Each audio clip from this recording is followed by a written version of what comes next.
Every child that was born as a result of parthenogenesis was a woman. Now, the male species was on the verge of extinction.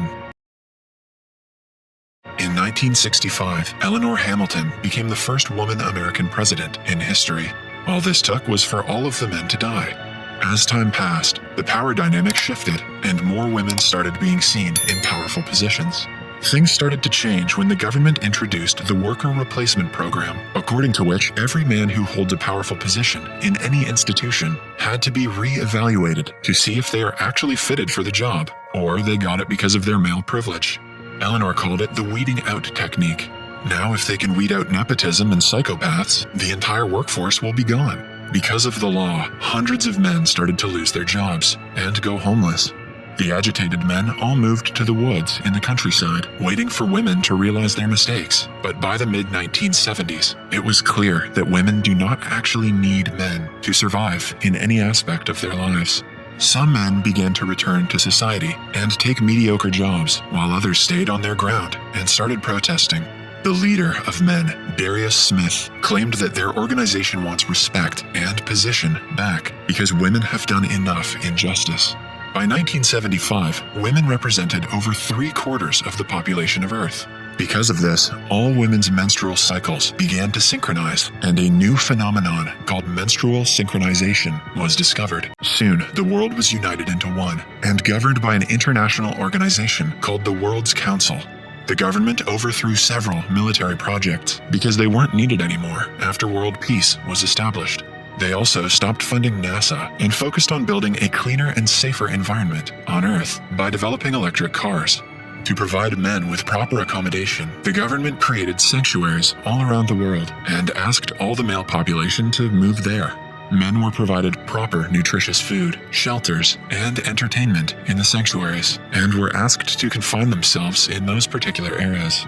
At first, the men protested the idea, but didn't do much when the sanctuaries were established, and they started living a quality life. At present, Darius Smith still claims that the men are only planning their attack in the sanctuaries and have not accepted the idea at all.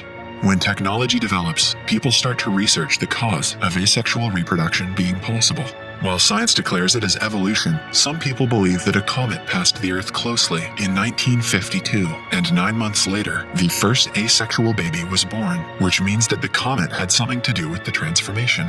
Finally, it's been confirmed that women are aliens.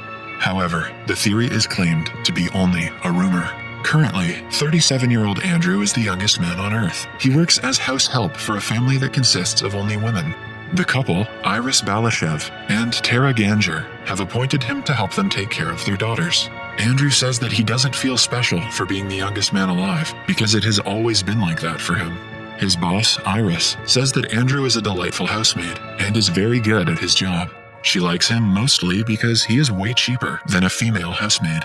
She also believes that his influence will be good on her children and grandchildren because they will be able to live as the last few women who have male influence in their lives.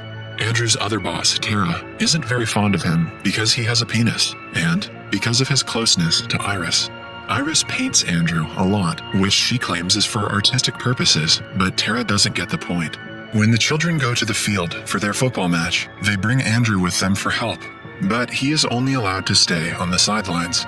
While waiting, Andrew meets two men, who are of course older than him. They too are house help for another family of girls. Their chat is disrupted by a teenage girl, who reminds them that a gathering of more than 2 men is illegal. The guys quietly follow her orders and separate.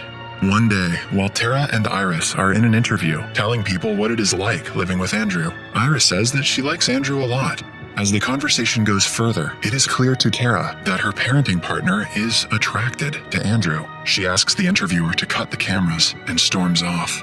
When Iris is alone with the interviewer in the kitchen, she admits that she and Andrew have fallen in love with each other. She rushes outside to see him, and the two get into a heated discussion. But things get more interesting when they kiss. The kids watch them from nearby in utter shock because they have never seen anything remotely sexual between a man and a woman. Tara witnesses this and sends the kids back into the house. Meanwhile, the leader of the men's extremist group, Darius, comes forward with his claims that they are being fed food mixed with estrogen, so their sexual urges would be suppressed. The men from the sanctuary go on a hunger strike, but it only lasts for a day and a half. Darius pretends that they have decided to keep eating the food, so no one forgets what the men are going through in the sanctuaries. After being found having an affair with his employer, Andrew's work permit is revoked, and he is sent to a sanctuary in Vancouver.